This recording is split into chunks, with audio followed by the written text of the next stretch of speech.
मधुबन के बाबा, मधुबन के बाबा मुरली वाले, आपका क्या कहना, आपका क्या कहना। ओम शांति। आज 28 मार्च 2023 के साकार मधुर महावाक्य है। आज मीठे मीठे बापा दादा बोले, मीठे बच्चे, अब ये पुरानी दुनिया बदल रही है, इसलिए इससे प्रीत नहीं रखनी है। नए घर स्वर्ग को याद करना है। बाबा ने कहा, अब ये पुरानी दुनिया बदल रही है, इसलिए इससे प्रीत नहीं रखनी है। नए घर स्वर्ग को याद करना है। बाबा ने आज प्रश्न पूछा कि सदा सुखी बनने की कौन सी विधि आप बाप सभी बच्चों को सुनाते हैं। तो उत्तर में बाबा कहते हैं कि सदा सुखी बनना है तो दिल से एक बाप का बन जाओ, बाप को ही याद करो। बाप कभी भी किसी बच्चे को दुख नहीं दे सकते।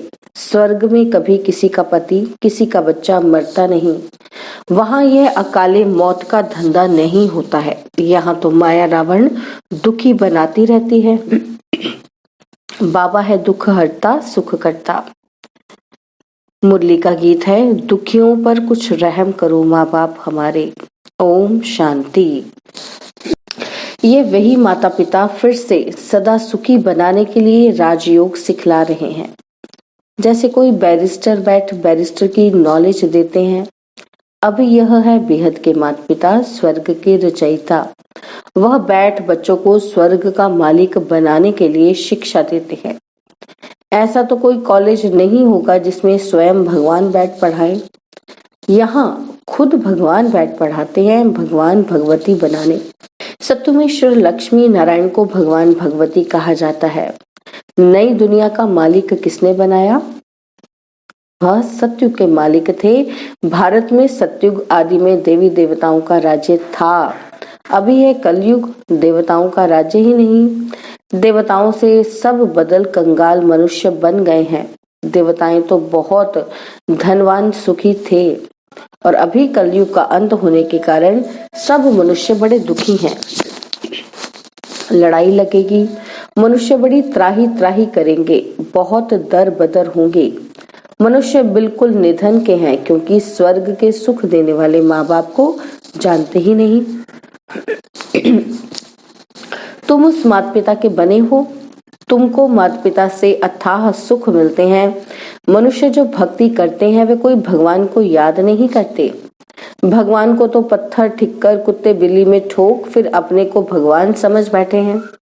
कह देते हैं सब में भगवान विराजमान है।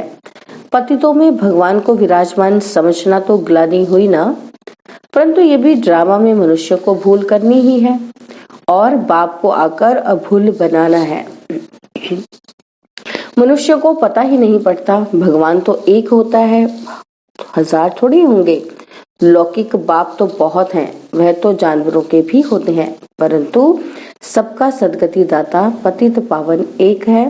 तो वह बाप आकर बच्चों को पढ़ाते हैं भविष्य के लिए, भगवान भगवती बनाते हैं। अब सिवाय परमपिता परमात्मा के भगवान भगवती कौन बना सकते? जबकि वह बाप है तो माता बिगड़ सृष्टि कैसे रचेंगे? भारतवासी गाते हैं, तुम भी भक्ति मार्ग में चिल्लाते थे कि तुम माता पिता, हम बालक तेरे, तुम्हारी कृपा से सुख घनेरे मिलते हैं, इसलिए हम भक्ति करते हैं। किसी की भी भक्ति करते हैं तो समझते हैं कि हम भगवान को याद करते हैं। सन्यासी भी साधना करते हैं, परंतु किसकी साधना करते हैं वह नहीं जानते। रावण मत पर सब भूल गए हैं, तो फिर बाप क्या करे? इतना दुखी कंगाल होना यह भी ड्रामा में है। बाप आकर बच्चों को फिर से स्वर्ग का मालिक बनाते हैं। स्वर्ग का मालिक बनाने वाला है पारलौकिक माता पिता और नरक का मालिक बनाने वाला है रावण। तो उस रावण पर अब जीत पानी है। अभी तुम माया जीत जगत जीत बनते हो। तुमको कोई पुरानी दुनिया में थोड़ी राज्य करना है। माया पर जीत पाकर फिर स्वर्ग में राज्य करना है। माया से हारने से नरक में आ जाते हो। यह बातें और कोई पतित मनुष्य समझा नहीं सकते, ना वह किसी को पावन बना सकते हैं। सारी दुनिया पतित है, विश्व से पैदा होते हैं।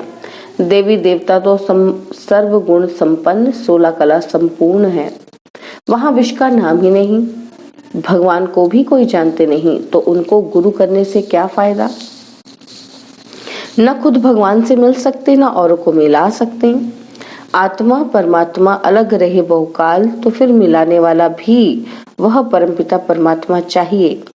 वह यह भी नहीं समझते कि नाटक अब पूरा होता है। यह ड्रामा जो सतयुग से लेकर कलयुग तक चलता है, उनको रिपीट होना है। इस ड्रामा की नॉलेज को समझने से तुम चक्रवर्ती बनते हो। तुम जानते हो 84 जन्म हम कैसे लेते हैं। यह है लीप युग, पुरुषोत्तम युग। इसमें यह अंतिम जन्म है। अब बाप का बनना है। बाप कहते हैं, हे बच्चे तुम मेरा बनो। कहते भी हो कि हे परमपिता परमात्मा। लौकिक बाप को तो ऐसे नहीं कह सकते, तो अब पारलौकिक बाप कहते हैं, मैं आया हूँ। बाकी ये काके चाचे आदि सब तुम्हारे खत्म होने हैं। ये पुरानी दुनिया बदल रही है। सामने महाभारी महाभारत लड़ाई भी खड़ी है। यह अनेक धर्म विनाश होने हैं। यह है पुरानी दुनिया, जिसमें अनेकानेक धर्म है। सत्युग में होता है एक धर्म। तो अब यह दुनिया बदलनी है, इसलिए इनसे प्रीत नहीं लगानी है। लौकिक बाप नया मकान बनाते हैं तो बच्चों को दिल में नया मकान ही याद पड़ेगा ना, कि मकान तैयार होगा और फिर हम नए मकान में बैठेंगे। पुराना तोड़ खलास कर देंगे। अब इस सारी दुनिया का विनाश होना है। बच्चों ने साक्षात्कार भी किया है कि कैसे आग लगती है, मूसलाधार बरसात पड़ती है, समुद्र आदि कैसे उछलते हैं। ये सब साक्षात्कार किए हैं। बाबा बॉम्बे में जाते हैं तो समझाते हैं कि ये बम्बई पहले नहीं थी, एक छोटा सा गांव था। अब समुद्र को सुखाया है। हिस्ट्री रिपीट होगी तो फिर यह इतनी बॉम्बे नहीं रहेगी। सत्युग में कोई बॉम्बे गांव होता ही नहीं। ये अमेरिका आदि क्या है, एक ही बम से सब खत्म हो जाएंगे। हिरोशिमा में जब बम लगाया क्या हो गया, शहर का शहर खलास हो गया। वह तो एक बम था, अभी तो ढेर बम बनाए हैं। कहते भी हैं कि बाप आए हैं नई दुनिया स्थापन करने। इनको पुराना नरक रावण बनाते हैं। ये भारतवासी नहीं जानते, माया ने सबको गोदरेज का ताला ऐसा लगा दिया है जो खुलता ही नहीं। मनुष्य कितने दुखी हैं। भले साहूकार सुखी है, परंतु बीमार रोगी तो बनते हैं ना। आज बच्चा जन्मा, खुशी हुई, और फिर बच्चा मरा तो दुख हुआ। विधवा वन रोते रहते हैं। इसको कहा जाता है दुख धाम। भारत सुख धाम था, अब पुरानी दुनिया दुख धाम है। और फिर बाप सुख धाम बनाते हैं। बाप कहते हैं अब वर्षा लू, तो जरूर याद भी उनको करना पड़ेगा, और सभी देह के संबंध दुख देने वाले हैं। अभी तुम समझते हो एक बाप बिगड़ सुख देने वाला कोई है ही नहीं। कहते हैं बाबा हम आपके वही बच्चे हैं जिनको आपने स्वर्ग का मालिक बनाया था। अभी हम दुखी हैं, आप तो रहम दिल हो। दुखी हैं तब तो पुकारते हैं, और सत्युग में सुखी हो जाएंगे तो वहां कोई भी नहीं पुकारेंगे। दुख में सब याद करते हैं, परंतु भगवान किसी को मिलता ही नहीं। समझो भक्त हनुमान को याद करते हैं। अच्छा हनुमान कहाँ रहता है? हनुमान के पास तुमको कहाँ जाना है? मनुष्य भक्ति करते हैं मुक्ति व जीवन मुक्ति धाम में जाने के लिए। हनुमान व गणेश आदि को याद करने से तुम कहाँ जाएंगे? उनका ठिकाना कहाँ है?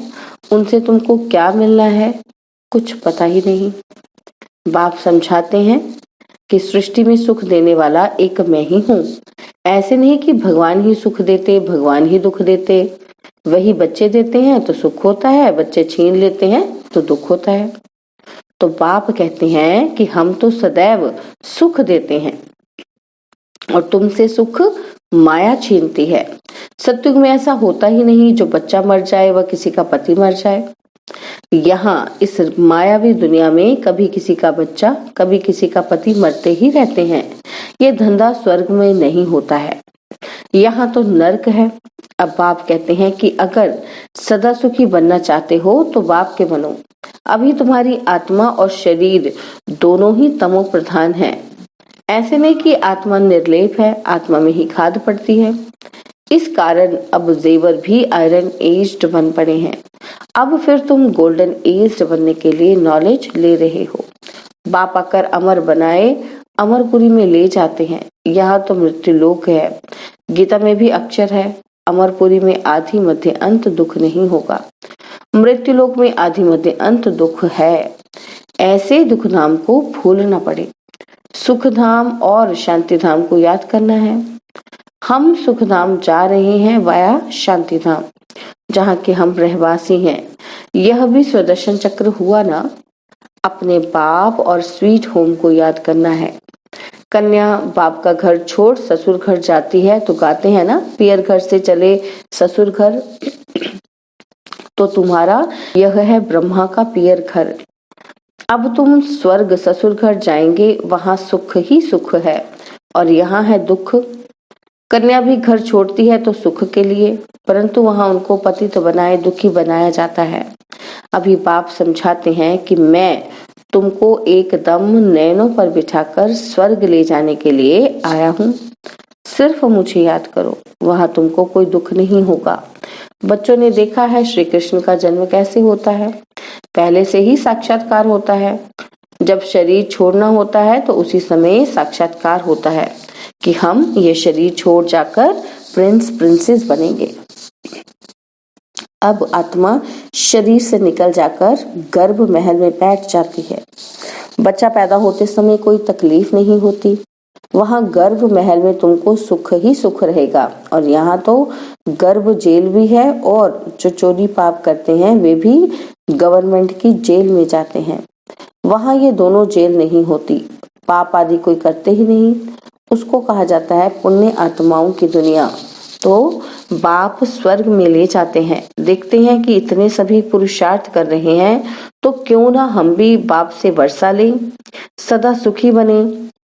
कोई तो प्रायश्चित करते हैं कि ये कर्म बंधन कैसे छूटेगा, बच्चे नहीं होते तो अच्छा था।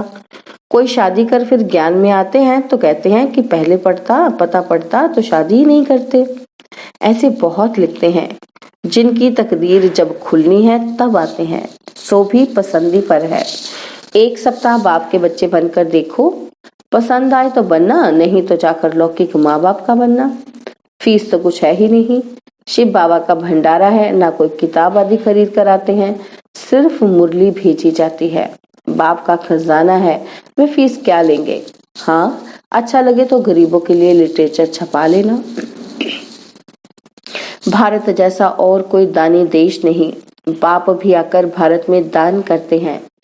तुम बच्चे भी तन मन धन बाप के हवाले करते हो, महादानी बनते हो। यह बाबा महादानी बना है ना।